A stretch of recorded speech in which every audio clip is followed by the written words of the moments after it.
Hi, everyone. Welcome to another episode of Second Act Actors. I'm your host, Dr. Janet McMorty, and I'm still a medical doctor simultaneously trying to pursue a career in acting. My guest this week is Ruth Kaufmann. Ruth is a lawyer turned actor. She's my third lawyer turned actor, but my first lady lawyer turned actor. And she is one of the few second act actors that I've spoken to that has gotten to play their first act in their second act. And she talks about this in the episode. She was in, the Marvel universe playing a lawyer. I always speak about this with people about how I never get to play a doctor. I actually just got to be on set just recently playing a doctor. Oh, exciting. But it is so rare to actually audition for doctor roles, even though that is who I am, what I do. But she was a lawyer and got to play a lawyer in the Marvel universe. She's incredible and has an amazing story to tell. Please enjoy Ruth Kaufmann.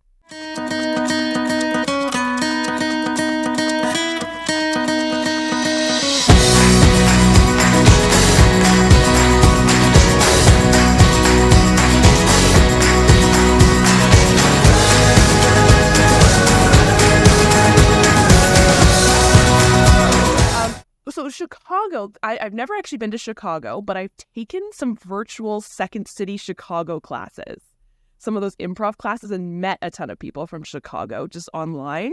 And everyone there loves the city, loves it.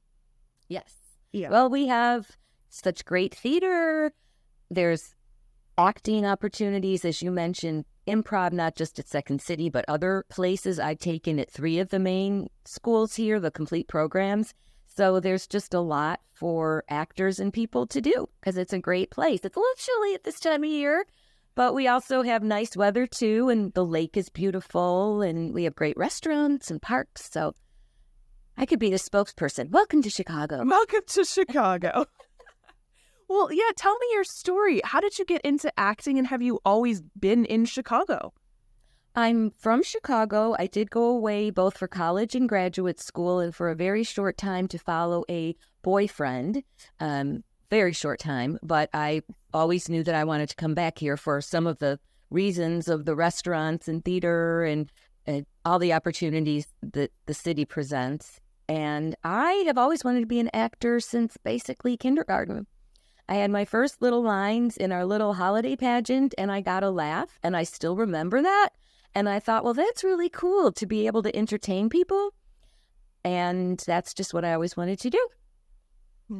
So did you follow that dream, or what happened? Yes and no. Yeah. Throughout grade school, I did have most of the leads in the plays, perhaps because I was the loudest kid, and I did have a good memory back then. And I wasn't shy, and all those things. We did perform in a big auditorium, so that can be off-putting for little kids. But then in 5th and 6th grade, in 5th grade, we wrote our own Thanksgiving dinner. And I really wanted to be the chef, but I did not get that. I got the cranberry sauce. So I wrote a cranberry thing that I still remember some of. I am called the red cranberry I grow on a bush, and when the people eat me, why then I go squish. And yes. And so that at least continued my laugh getting. And then in 6th grade, we did a musical version of Tom Sawyer. And of course, everyone wants to be Becky. I clearly did not look like a Becky then or now. And we did have a girl in our class, perfect blonde hair, perfect little freckles. And I got the small part of sort of the cranky Aunt Mary. And in the irony that happens, I wound up helping Becky learn her lines. So, but I always wanted to be an actor. So, and I did continue through junior high, high school, college, even graduate school. I did some performing. So, but especially in a different generation, my father especially believed in real jobs.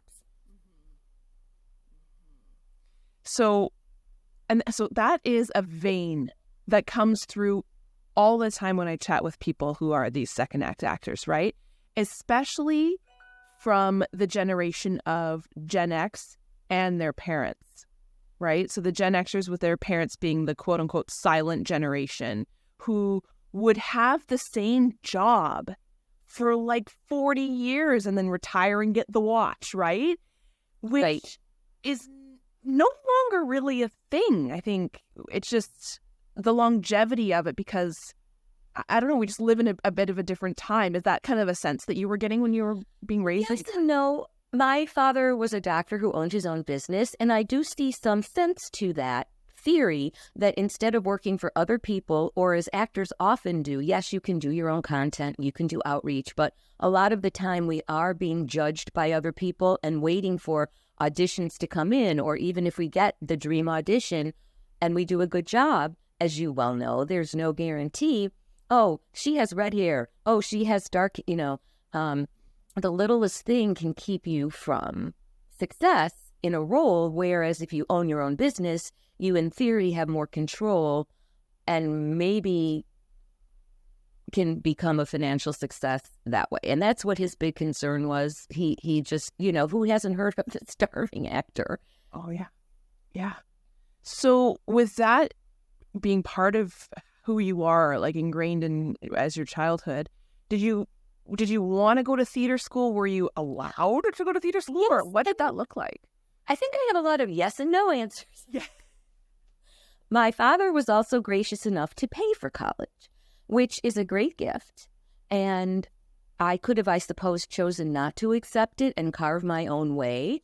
But as anyone knows, it's very hard to earn your way through college. And so I was grateful for that. And then the question becomes, how much right does whoever pays for your college have to not control you, but suggest or strongly suggest?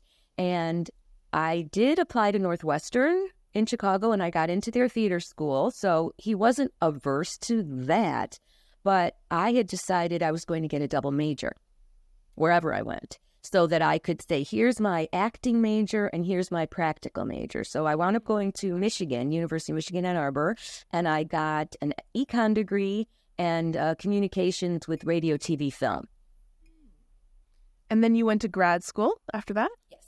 Wow. Because I wasn't sure what I wanted to do when I grew up, and I wasn't ready to commit to some of the recruiting that a lot of my friends were doing in terms of like Procter & Gamble came to Michigan and had career fairs and things like that. And I really just didn't know what to do. And my father, again, I mean, he was a big influence, but back then, I don't know if as many kids were willing to sort of stand up to their parents and be a rebel.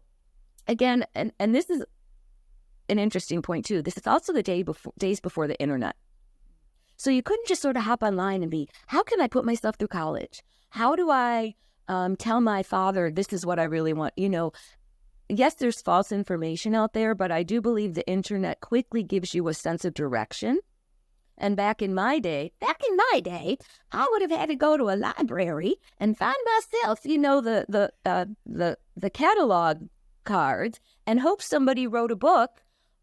There weren't even computer search engines to help you find relevant books. So you have to sort of come up with the title or the topic. How to tell my parents I don't want to listen to that. Was that a thing? I don't know. But it seemed just daunting to me back in the day. So, yeah. So grad school looked like Yes. what? So, yeah. What did you do? Yes, my dad again said, if you go now, I will pay. If you don't go now, I will not pay.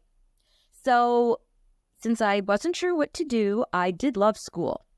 And I knew that any education is always a benefit. I did another double joint degree. So I looked for programs where I could go to law school because I knew I didn't want to be a doctor. And I didn't really want to go, maybe business school would have also been a good alternative, but for some reason I had settled on law school, even though it's 3 years where business school is 2. I don't know. So at the time, the 2 best programs to my eye were in Syracuse and Bloomington, Indiana, and I chose Syracuse because their Newhouse Communications School then and now is still very highly reputed. So my focus was more on where the better communications and radio TV programming was, as long as the law school was still good.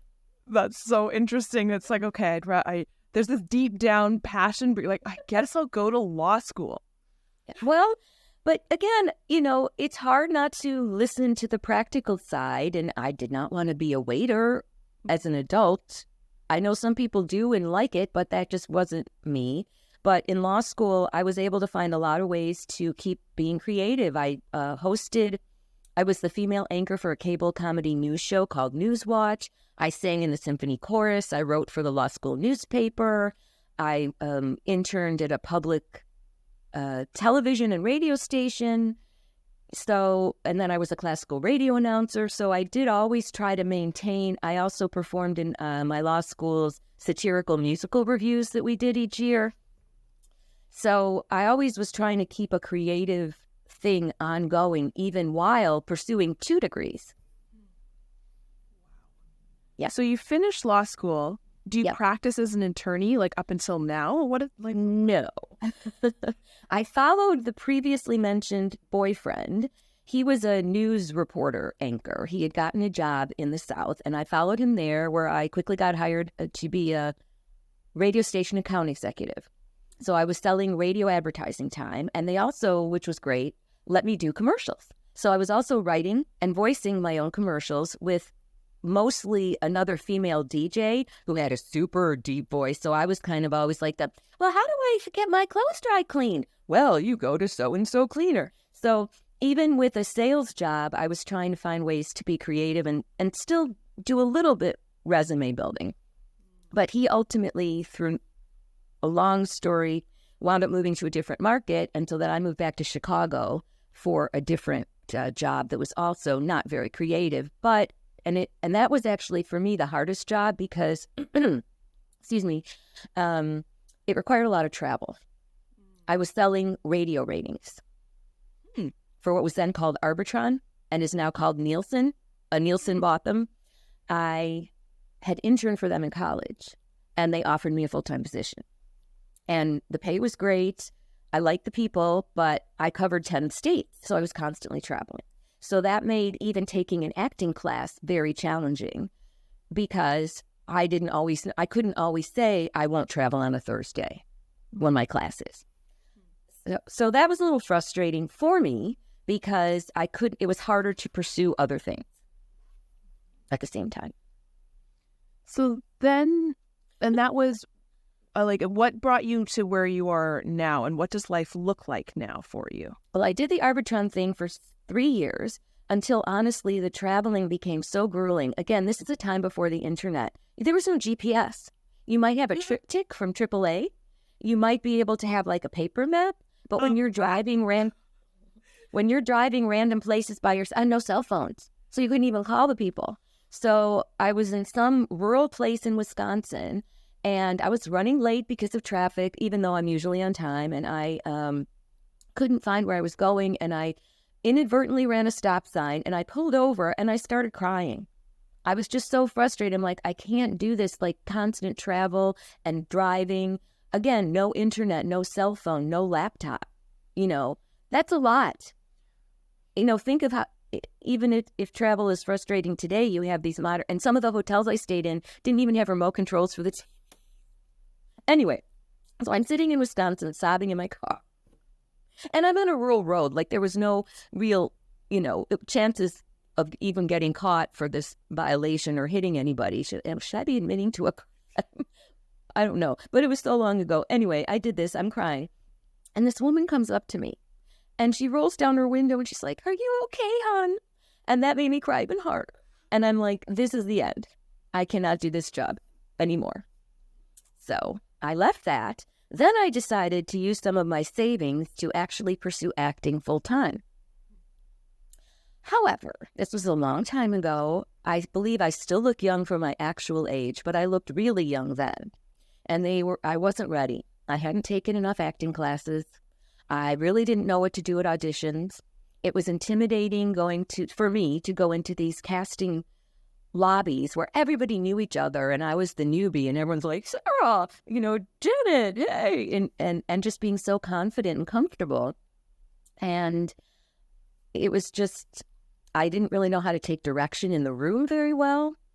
And I did get an agent. That's how I was getting some of these auditions. So that did not really go so great. And then I met someone who I wound up marrying for some time, and I got a real job again that required my law degree, and I did that for 13 years.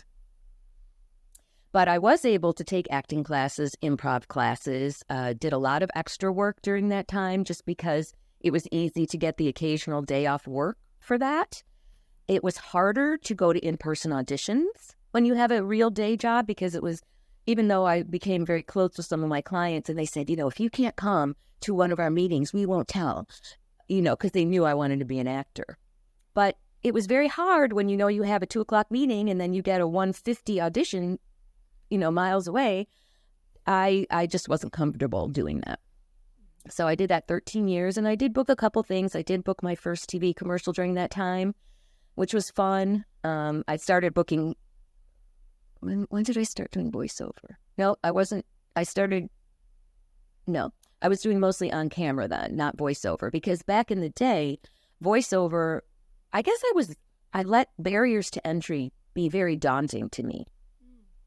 And the technology has made it so different because back in the day to do voiceover, you would have to make a demo, then you would have to produce cassette tapes with cool, fun graphics on them. You couldn't just, handwrite Ruth and send them out. So I just didn't know even how to get started with creating my own demos and doing that process. And then it did move on to CDs, which was a little bit easier because at least you could learn how to do that more yourself. But so yeah, while I had that job, I did continue to build my education. I took on camera classes. And then finally, I reached a certain age where you look around. I don't know how old you are, but back then I looked around and you do the math and you're like, wow, my life is half over mathematically. I need to decide that someday is now and figure out a way to make this happen because so many people do say, someday I'm going to do this or that. And I'd sort of been doing it all along, so I definitely think that helped. But as you know, even with self-tapes now for auditions, we still do sometimes, at least I do, you have Zoom callbacks.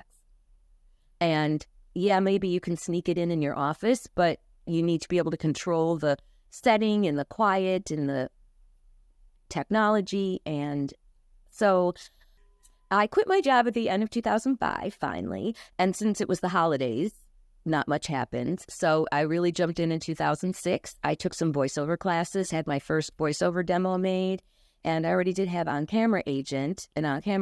So they took me on with voiceover, and I just started booking more things because I was more prepared and available and much more confident in the room. And even some things I thought I would know, I did not know. The first time I had a food audition, and you eat something, and then they say, do it differently. And my thought was, I just ate this potato chip. How? I don't know what to do. So I took a bite and smile class. So you learn 10 different ways to eat something. And I actually did then book a food commercial, perhaps because I knew how to eat. They gave us a cookie in the audition, not the actual food. Perhaps because I knew how to eat a cookie without getting crumbs in my lipstick and looking like you're chewing. I mean, it's a lot to bite into a thing, especially a hard Nilla wafer. This was like not even a soft cookie. This is a Nilla wafer. So you're biting into a Nilla wafer, trying not to get the crumbs in your lipstick, not bite off too much, no crumbs dropping, eat it, try to react like it's good, all like that. Yeah. The biggest thing that's resonating with me is, I love what you're saying about the barriers of entry being really daunting.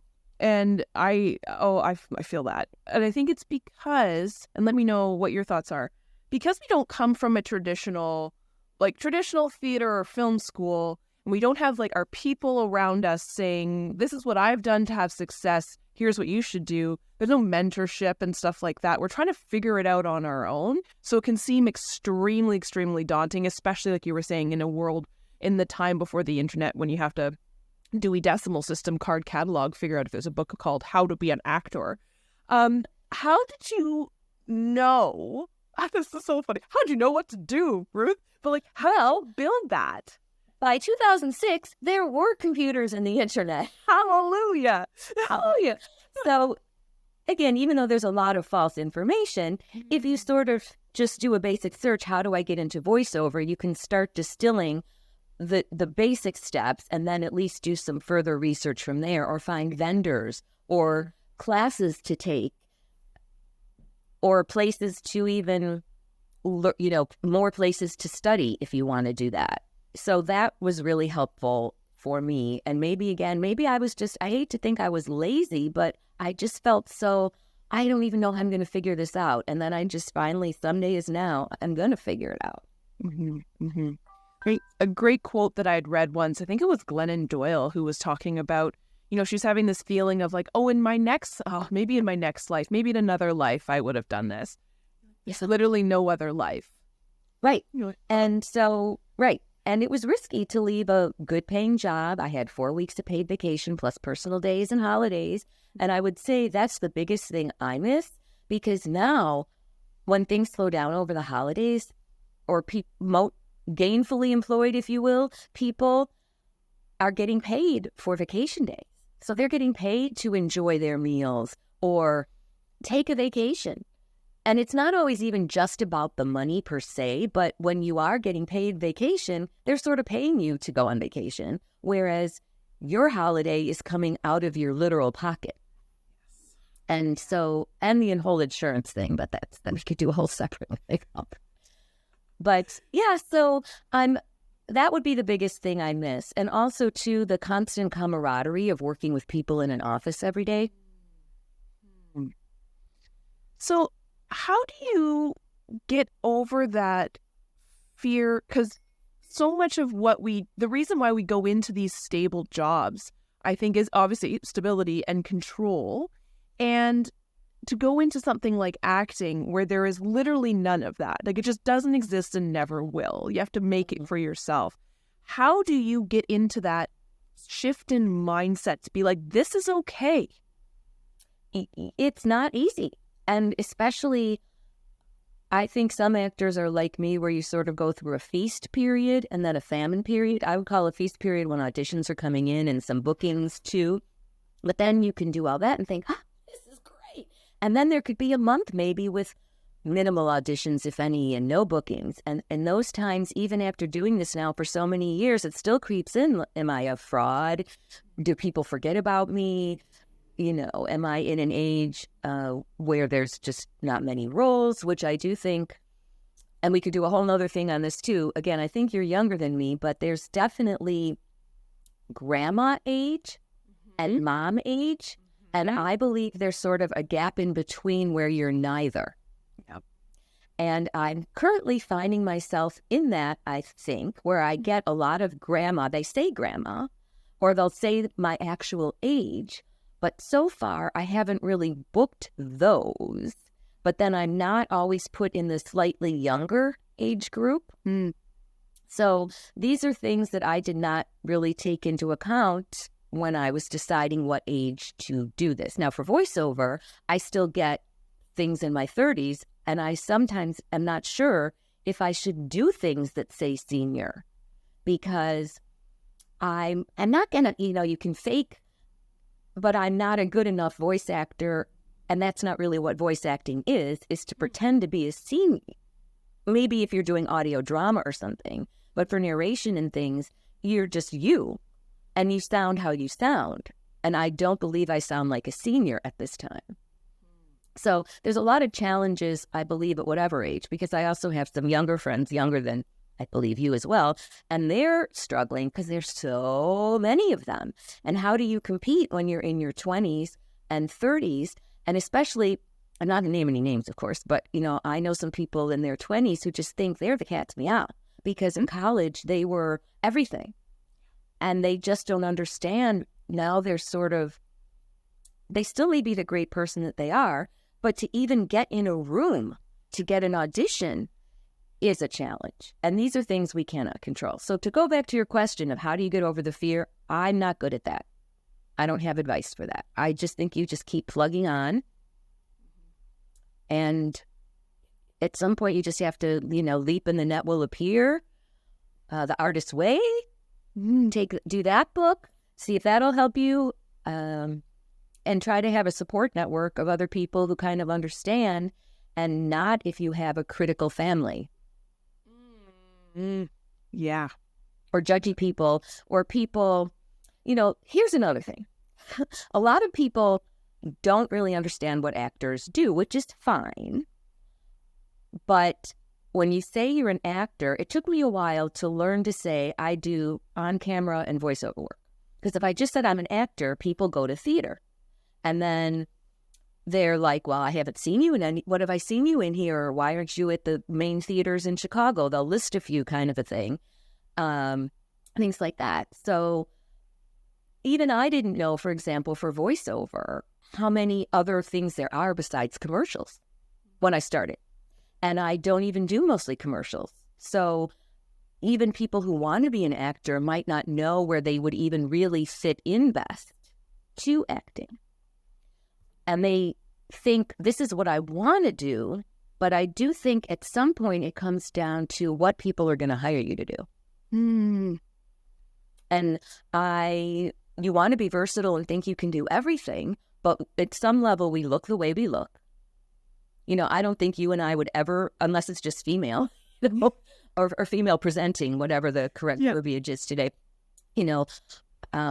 but like, do they want red hair? Do they want someone? I've had people who like my attempt to look somewhat older by going partially gray, and some people are like, oh, we love your hair. And other people who will say, hey, can we cover that up?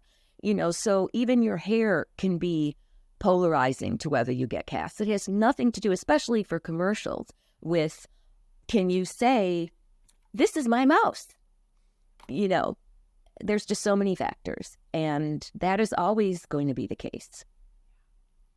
And I think it's so tricky, and I say this every episode, and I know I say this every episode. It's so tricky, I think, when you don't have a good sense of self, because this is all about yourself. There's no, you are the product that you're selling to the person, the customer, right? The director, the casting person, whoever.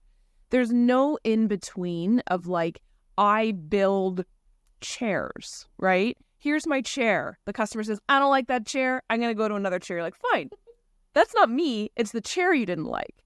But for this, it's it's me being vulnerable and being so human. And you're saying, we're going to go in a different direction. But see, this is one of the areas where I think my sales and marketing and training background from all the jobs I have had have really helped, have really come in handy.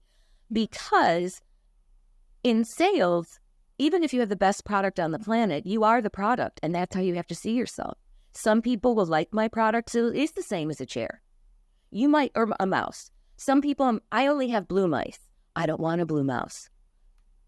What's the difference between you have beautiful red hair, but I don't want red hair? So I believe we are products, and that's why a sales and marketing background, and that's why I do some business coaching sometimes, because so many actors don't have that, can really help you promote yourself, market yourself, have the confidence to do, cold calling. I mean, one of my jobs, I did a ton of cold calling over the phone to boost sales. It worked. Is it fun? Not really. Can it be just disappointing? And these were people who had already bought something from my company. It wasn't just people who didn't even know. The one thing about being your own product is you're not, let's say, this is Logitech. You're not Logitech. You're not a brand necessarily yet that people have heard of. So, but at least when I could call a receptionist at a company and say, I work for this company, they would pass you through because they would know that. It wasn't just, I'm Ruth. And they're like, what? So that has definitely been useful. The other thing is legal background is very helpful with contracts, because I have seen friends, people just literally sign a contract without even seeing what it says. I once did a print job where the product on the contract wasn't even the product we were there to represent. Will that matter someday? I don't know. But I do know, basically, vaguely some memory from long ago law school, that what's on the page is what you signed. And they, in theory, then you would have to litigate out of that. or a lot of times through voiceover and on camera too, you've agreed to a certain usage, either through your agent or if you get it yourself, through yourself. And then you go, even once I went to a major recording studio for a major client and they had me a contract to sign when I get there, and it was only supposed to be for doctor's offices. And it said all media in perpetuity. Now, if you go and sign that, technically you have given that authority. But I read it, contacted my agent. It's very hard to slow down a recording session where the client is sitting there, the engineers are sitting there, but I'm just not comfortable signing something that, in my opinion, is that egregious. And then potentially, because then that contract goes back to the client, and then they don't know what maybe we agreed to because there's so many different departments in places. That is so important because I think so many of us, especially those of us who are entering into this later on in life, have the feeling of, I'm just happy to be here and I want to be easy to work with. Yep. And that is so scary, but so helpful. I also did another commercial, a camera commercial, where they were also using some employees from the actual company, but they were using actors for something different. And they handed the contracts to us all, and I read it, and they had given us the employee contract, which was very different. I bet. So again, I don't know how that might come back to haunt you. It might not at all. It might pass through and nothing would happen. But if it did, who knows? You want everything to be dotted. The T's and the I's and crossed and dotted. So do you have any advice for anyone who's entering into this business who doesn't come at it from a legal background? I would just say, make sure you know what you're signing. And if you're handed a contract on set or before, when you book a job through an agent, especially, ask them what to do, what they want you to do if you're handed a contract on set, because sometimes you get one and sometimes you don't. And in my opinion, you shouldn't be signing things if you don't know what they are or if your agent hasn't approved it, because it can come back to haunt them too. And that, I think, is really important because I think, well, obviously is really important because, again, when I got an agent, that really shifted my mind from this is the hobby that I'm enjoying pursuing to this is now the business, because now there's somebody else and their reputation is involved as well too. And their money. The product. And their money. And this is a business. Yes.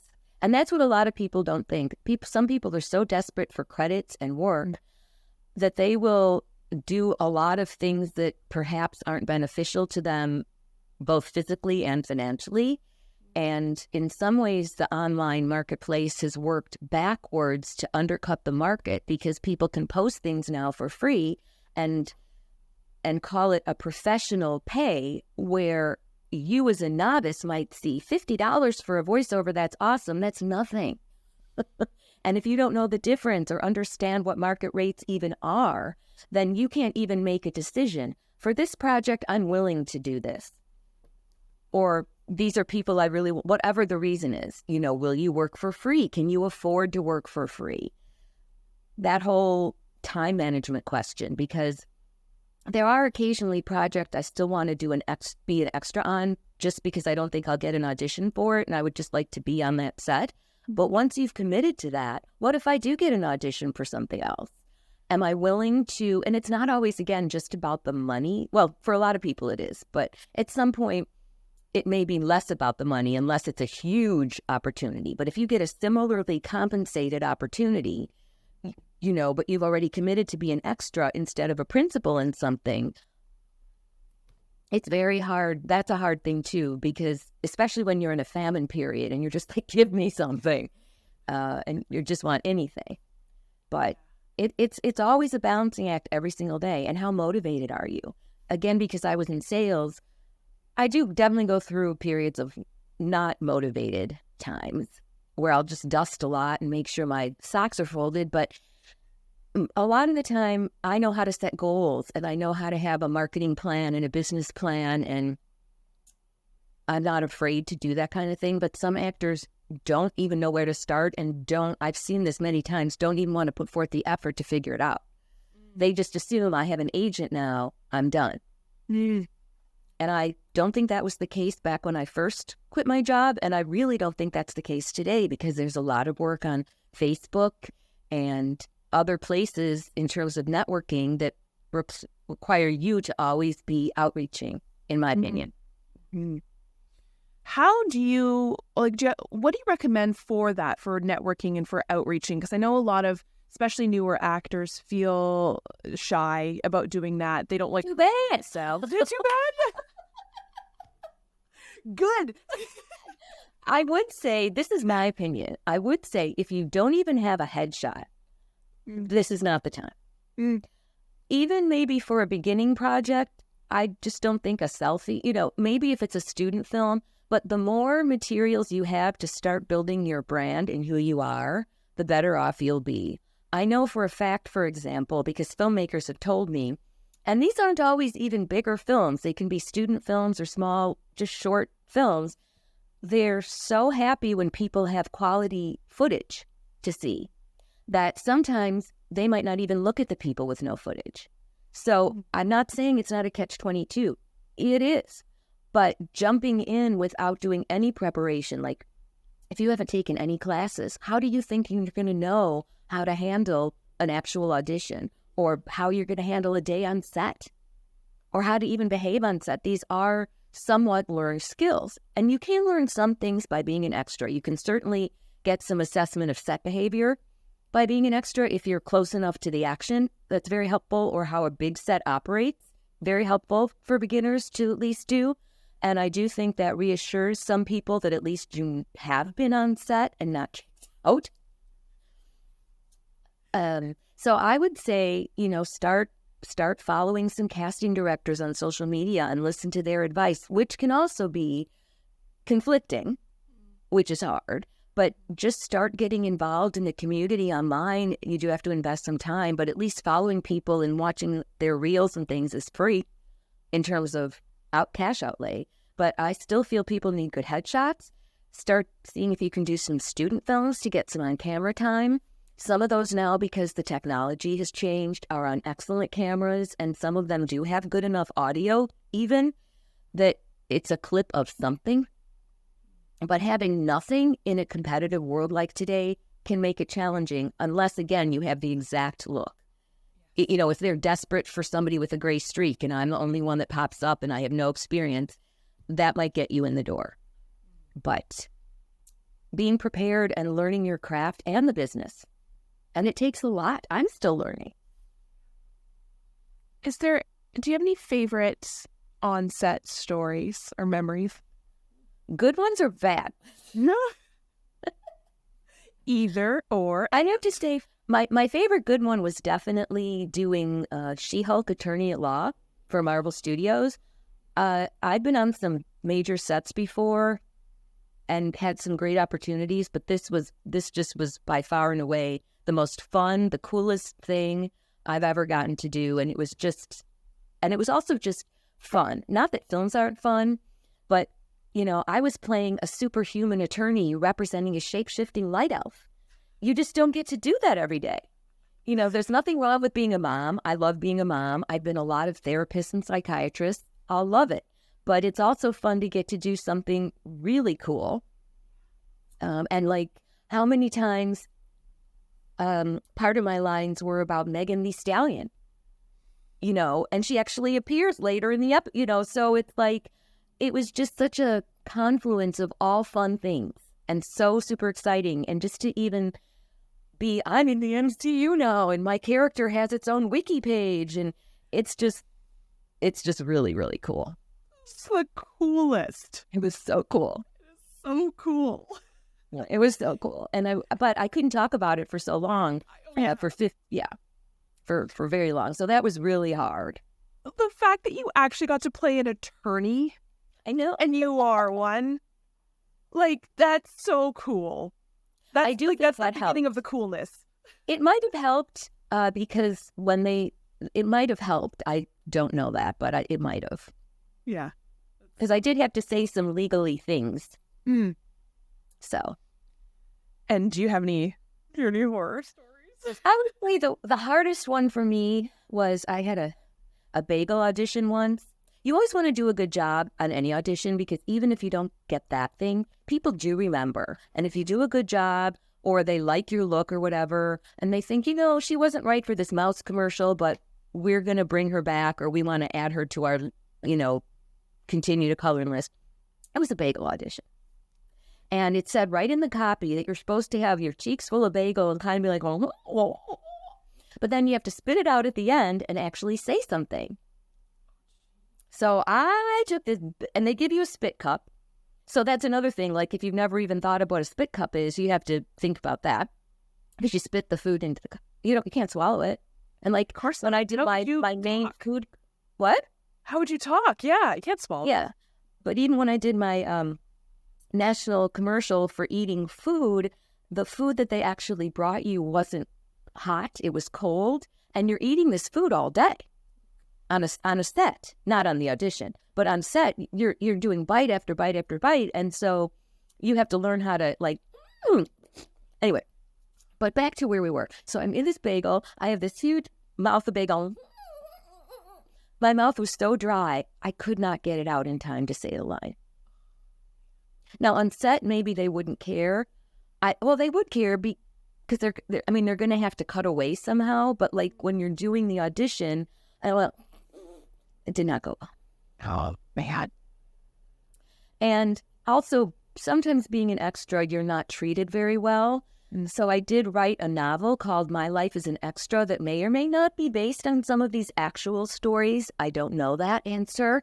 But there was definitely a time where I was on set for a film and I was an extra and we were told to turn our chairs and face the wall because the crew did not like the fact we were facing them while they were eating. Oh, for God's sakes. So when you say, yes, you're just an extra, but yeah. And yeah.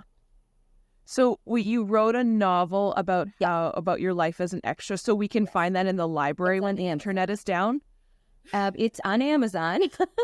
I don't know that that's in any libraries. And then I did write a sequel that hasn't quite happened yet called My Life as a Star. Oh, I love that.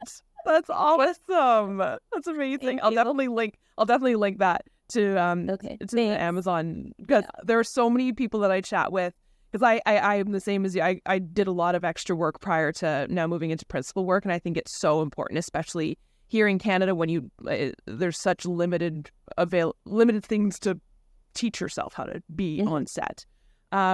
That's really cool. Congratulations. That's awesome. Thank you. Yeah, and it was I definitely think beginning actors should at least be an extra a couple times. I think you should do it in a movie, and I think you should try to get on the biggest set you can just for comparison purposes. Because I definitely have seen, there was also one show that I was an extra for where the director was also in it. And he forgot his lines. And he got frustrated. And we're all spread out on a bridge downtown, right? So they must have shut down it's the middle of the day. We're all spread out like to be walking commuters on a bridge. He forgot his lines and left. That's right. And it was for a major streaming service. Yeah. Now, that really had nothing to do with me personally. It wasn't them treating extras poorly, but just to show ways you might not want to behave. Yeah. We all... will I ever get to the point in my career when I can be like, yep, I'm just going to leave this bajillion-dollar budget. Goodbye. And everyone was literally standing there like... at first, I think I sort of thought maybe he was just going off to get some water, clear his head. Nope. We went back to holding and went home. Oh, my goodness. That's my memory anyway. Yeah.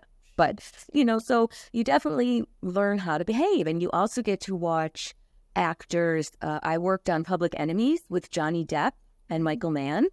And I was fortunate enough to be very, very, very close to them. So you can hear their interaction and you get to... So I sort of see it if you're lucky enough to get a scene like that, which, again, you can't control. But I was literally it was almost like a master class in that way, because you saw them communicating, you saw how both of them interact with each other, and then you saw the next take.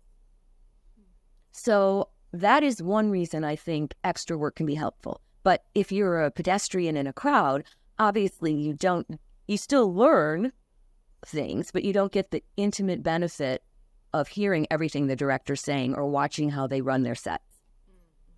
And then once you've done enough, you see how different directors operate. And it can be informative, but it takes time. And extras do not get paid that much. In Chicago, in LA, you can get extra vouchers if you want to become SAG, if that's your path. You can't do that here. Oh. Yeah. Nope. Huh. I didn't realize that was state specific. Yep. That's silly. Yeah. Well, there's also right to work states as well, like Georgia is one where, yeah. So there are some state specific.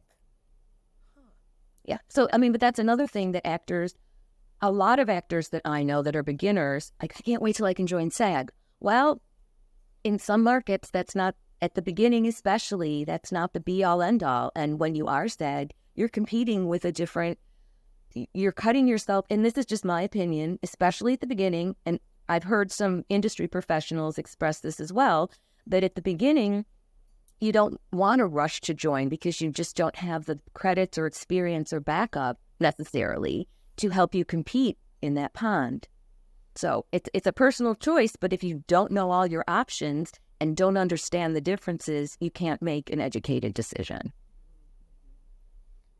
Do you have anything you're looking forward to coming up this year? I do have a couple smaller roles and some features that will be fun, and I do have a kind of outrageous physical comedy short film coming up that I'm glad to be doing. They are actually bringing in some stunt people for some of the more outrageous things, so I'm interested to see how all that comes together. Cool. That sounds wonderful. That sounds so fun. Yeah, it's fun, and there's a slim chance a commercial I'm in might be on the Super Bowl, but I don't know if my commercial will be. I know that the advertiser is running 2 spots, but I can't, they have sort of montage-y commercials, and I don't know if mine will be in it, but now I'm going to have to tape the Super Bowl just to see. Oh, yeah, absolutely. Yeah. Absolutely. And some commercials have already been released. I've been looking, but they have not yet released theirs. So this one, that's yeah. Good. So it just would be just to be able to say I'm only glimpsed in it in 3 shots, but still I booked this national commercial out of other people, and it has already been running on NFL games. So it's just cool. So cool. Yeah, it's cool, and I do like to. If I'm lucky enough to get a variety of things, I do some student films still because it's a fun way to meet up-and-coming directors. I actually even did last year a high school students film. Really ambitious. I liked the script, which he also wrote. It turned out great, and he was using it to get into film school. So, if you can have the time to do other kinds of outreach and find projects. But it's hard. Some actors need every dollar, and they need every single moment of their day to be dedicated toward income producing. So some independent films and things might not be for everybody because both SAG and non-union don't always pay a lot for some of the shorter films, because low budget rates are low, in my opinion. Yeah. Some people might think it's a lot, I guess, compared to what they can make, but, so these are all the things you really have to think about. And that's, again, why I do some beginning actor coaching, just to raise all the issues that I think people should think about when they're getting started, to save themselves the trouble later of being, I wish I knew that. Yeah. If people wanted to work with you, where would they be able to find you? On my website, it's called Ruth Talks, and there's a coaching page there. Perfect. I will link it in the show notes. That's fantastic. Do you have any final words of wisdom or advice? I would have to go back to something we talked about, is you do have to have a lot of confidence when you're in auditions. You do have to now, this whole self-taping thing, if you're not good with technology, either voiceover or on camera, I do all my auditions from home. Even before COVID, I was doing all my auditions from home. I was doing most of my recordings from home. So if you don't know how to set up, edit, record, submit voiceovers, you got to learn that. And your sound has to be competitive with other people. You can't just do it, while your air conditioner's running and whatever. Or like even you look at your perfect lighting and your background. I went with purple. That's my self-taping. I love the purple. But some people might not, But you also have to be able to have your audio good, your camera good. So the technology aspect of what's required of all actors today, you have to know how to set up Zoom lighting. I had a Zoom callback yesterday for a commercial. You have to be there and know how to do that and be as well lit as the other people and have audio. They can't be like, what? And you have to have great internet. These are just givens. And if you're not ready for all those things, you're not ready to be auditioning, in my opinion. Well, you aren't because you won't be competitive. Let's just leave it at that. Oh, and you also have to, for self-tapes, a lot of time, get readers. And then you have to know how to edit everything together. So it can be a lot. So I would say if you want to become an actor, start learning, figure out what you think your niche is going to be. Don't just consider, I'm going to be an actor. Think, I want to try this. Are you good at being funny? Some people want to be funny and they're not. Are you good at being serious? What is your sort of overall look just generally present you as? If you're 20, but you still look like a college or 22, but still really look like you should be in high school, is that something you want to try to direct yourself towards, or are you going to try to go older because that's what you think you want? So I think it comes back to that. Try to figure out where you fit in, where talent buyers will see you, and then get your technology up to snuff.